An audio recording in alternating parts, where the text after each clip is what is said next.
rendues possibles par le mécénat. Ces meubles sont des dons des entreprises qui ont défiscalisé une partie de leur valeur marchande. Problème, le gouvernement prévoit de passer le taux de défiscalisation de 60 à 40% d'ici l'année prochaine pour les entreprises qui donnent plus de 2 millions d'euros au total. Un projet qui inquiète les associations.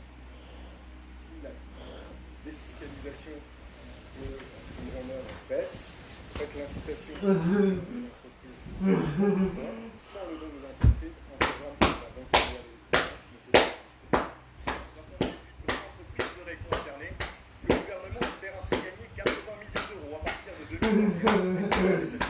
Si on ne tient pas compte des rapports qui sont produits par la Cour des comptes, par des parlementaires qui font état d'abus, je ne résume absolument pas le mécénat. Attention à la fiche. Si on n'en tient pas compte et si on 81 c'est le mécénat dans son ensemble qui sera remis en cause. Exception à la mesure, les associations type Loi Coluche qui fournissent repas, soins gratuits et logements. Ces activités proposées par Emmaüs, les Restos du Cœur ou le Secours Populaire ne seraient pas concernées. Sur le front de la sécheresse maintenant, la situation empire encore. Désormais, il n'y a plus que 2 départements en France métropolitaine qui ne sont pas concernés, les Côtes-d'Armor et le Morbihan. Dans plusieurs communes, les sources sont presque à sec. Les habitants sont ravitaillés par canaux-citernes, comme à Châteldon dans le Puy-de-Dôme, où se sont rendus Émilie Rousseau et Philippe Fivy. Des fontaines à sec, des sources d'eau pratiquement taries par la sécheresse. À Châteldon, dans le Puy-de-Dôme, une partie des habitants dépend désormais de ces canaux pour avoir l'eau courante. Nos captages sont vraiment très très bas. Là, on est obligé de faire un appoint. Thierry Vidieu pompe l'eau d'une borne à incendie alimentée par l'Allier pour réapprovisionner le haut du village. Vu la consommation qu'il y a eu hier après-midi et cette nuit, on va faire environ 4 voyages. Car la citerne ne contient que 7000 litres. De quoi subvenir aux besoins des 200 habitants concernés pendant quelques heures seulement. Depuis le mois de juillet, il faut remplir ce château d'eau 24 heures sur 24, 7 jours sur 7. L'objectif, éviter la coupure d'eau courante. Les habitants, eux, Attention, voilà la fiche. Carpayé, par exemple, fait faire à la 81 bassine. Ici, chaque goutte d'eau compte. Avant l'arrivée de l'eau chaude, je récupère tout ça pour... Yves a déjà connu une situation semblable en 2003. Aujourd'hui, il est inquiet. Maintenant, on commence un peu à se poser des questions. Est-ce que ça se répète? Et c'est possible que le robinet soit limité. La sécheresse, Châteldon doit s'y adapter. Voilà ici la rivière qui traverse le bourg de Châteldon et qui, à la sortie de la commune, est complètement asséchée. Pour la commune, garantir l'accès à l'eau courante est une obligation. Cela devrait lui coûter entre 15 et 20 000 euros. On a un agent qui travaille à temps complet sur cette mission, donc c'est pas autre chose. On a loué un camion, on a acheté via un syndicat intercommunal une cuve alimentaire de 8 mètres cubes. Donc oui, tout ça va représenter une belle facture de tout. Et pour préserver les sources au maximum, la mairie distribue également des bouteilles d'eau minérale aux habitants. Une dizaine d'autres communes ont déjà fait appel à des camions citernes. Au Royaume-Uni, nouvelle tempête politique autour du Brexit et des milliers de manifestants dans les rues. Hier, le Premier ministre Boris Johnson a annoncé vouloir suspendre le Parlement pendant plusieurs semaines. L'opposition et de nombreux Britanniques dénoncent un coup d'État.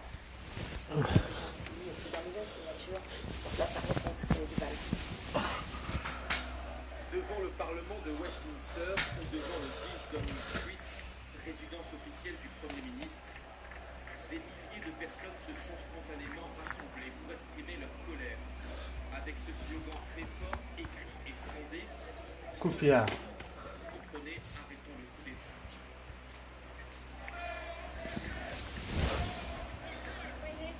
On est ici pour se battre contre la démocratie. Que l'on soit pro-Brexit ou anti-Brexit, je crois que nous devons tous lutter pour nos droits. Je n'ai jamais manifesté de ma vie, mais là c'est de pire en pire et nous devons prendre très au sérieux ce qui se passe. Sur le site internet du Parlement, une pétition a même été déposée en quelques heures pour recueillir 2 millions de signatures. La décision de Boris Johnson de suspendre les débats parlementaires durant 5 semaines, quelques jours avant le Brexit le 31 octobre, est légale. Elle a été approuvée par la reine comme le veut la tradition. Et ce que dénonce l'opposition c'est le moment choisi avant le Brexit et la durée de cette suspension inhabituellement longue.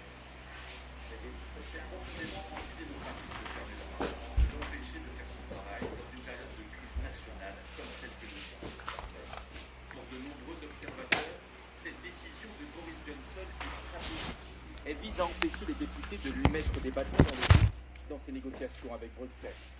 Il est préparé à commencer une bataille qu'il pense qu'il peut gagner. C'est un Premier ministre qui va essayer des choses extrêmes pour pouvoir sortir le 31 octobre.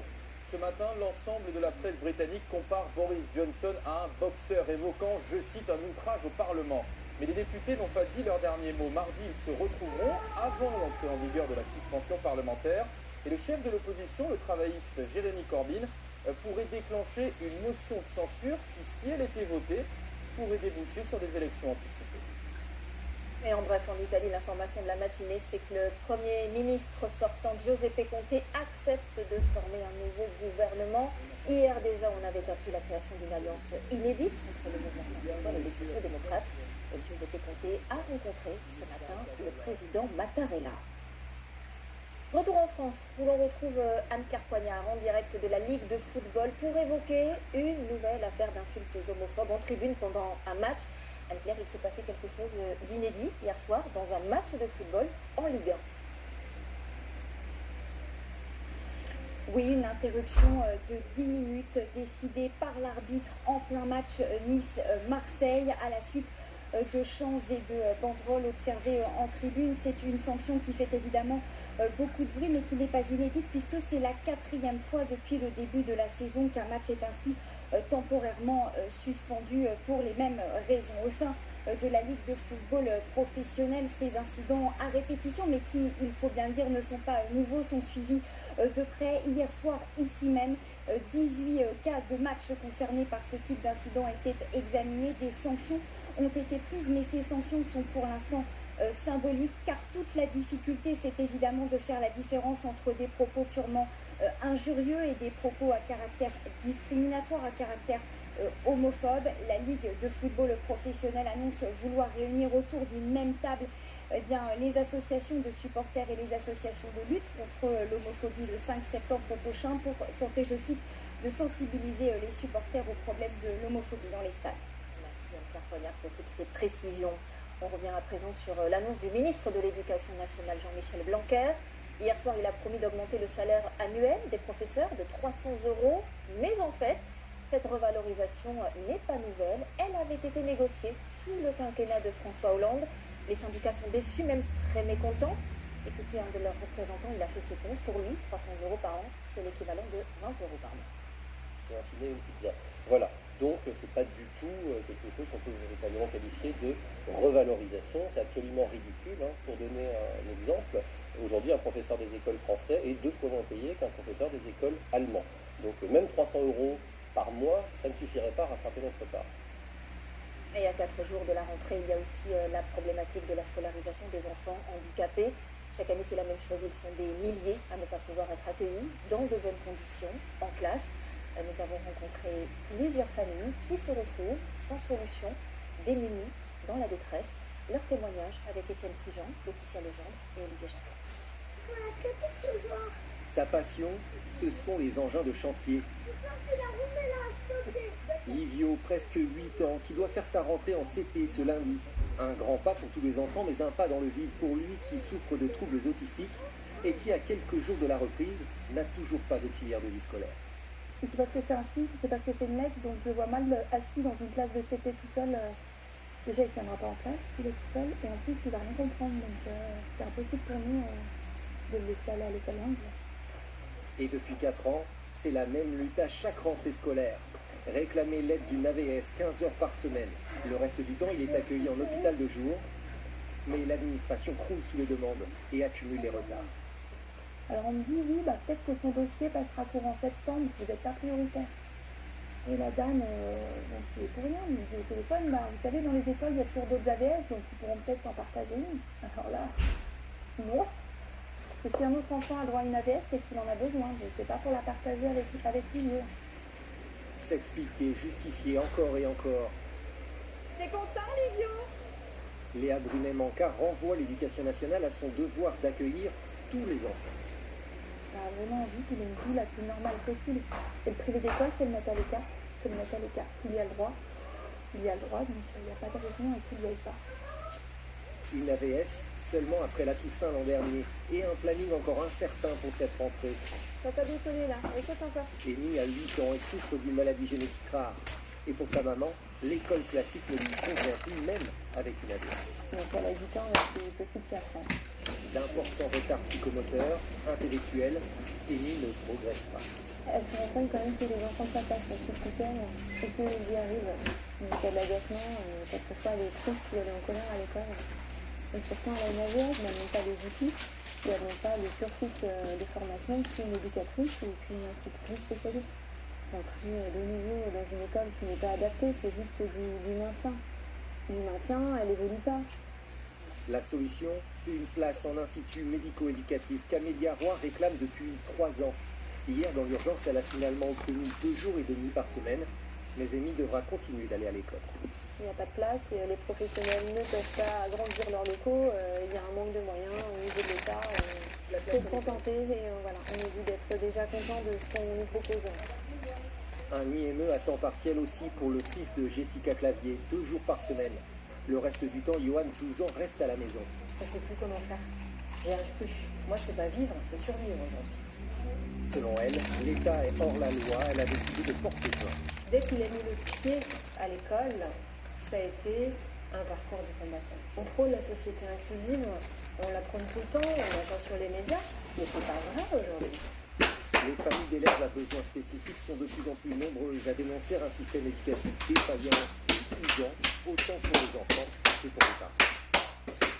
On vient de cette décision immédiate prise par un maire à Aviès, dans le Pas-de-Calais, un immeuble HLM où des bandes de jeunes avaient pris l'habitude de squatter avec vandalisme et incendie à répétition, va être vidé de ses habitants. Le maire dit vouloir protéger les locataires. Il a pris un arrêté pour tous les reloger ailleurs. Sur place, les réactions sont partagées. On voit ça avec Laetitia là et Hugo Larrivé. Je reste ici là. Pourquoi c'est pas possible? Non, mais je vois que ça fait des cartes. Chaque jour, le maire d'Athon rend visite aux locataires de la Tour des Frênes pour les aider à préparer un départ difficile malgré le climat d'insécurité de l'immeuble. Claude Couture vit ici depuis près de 20 ans. On m'embête un peu parce que je vois ici des documents finis, de filiales, tu vois. Tout on commence à zéro, 3 figures. Je m'embête un peu. Et t'as entendu le bailleur? Il a dit qu'il prenait en charge le déménagement. Si le maire veut reloger les 41 habitants de ce HLM, c'est que leur vie est devenue impossible, voire menacée. Depuis des années, des délinquants installés dans le hall intimident les locataires et vandalisent l'immeuble. Après 3 incendies en tout juste 10 jours, Jean-Marc Tellier a décidé d'évacuer la tour pour de bon. Vous pouvez voir, l'incendie a lieu ici. Ce qui a amené à beaucoup de fumée à l'ensemble des étages. Toutes ces fois, jusqu'ici, il y a danger. Et oui, ça dit ça, c'est criminel, puisqu'on voit bien qu'il était volontaire. Vous avez déjà eu la Dans visite, moins d'un mois, il faudra que tous les locataires aient déménagé. Un délai très court, surtout pour les personnes les plus fragiles, comme Augusta Pipard, 94 ans. Elle vit dans ce petit appartement depuis plus de 30 ans et part sans regret. Il faudra se trouver des repères pour vous déplacer, je crois. Vous savez, je serais quand même contente de m'en aller. Ah oui. Pourquoi? Comment? Pourquoi? Ben, je serais en sécurité. Quand je m'en irai coucher, je dormirai sur mes 2 heures. Les habitants déménageront d'ici 2 semaines. Pour l'instant, ils ne savent pas où ils seront relogés. Plusieurs bailleurs sociaux de la région assurent travailler main dans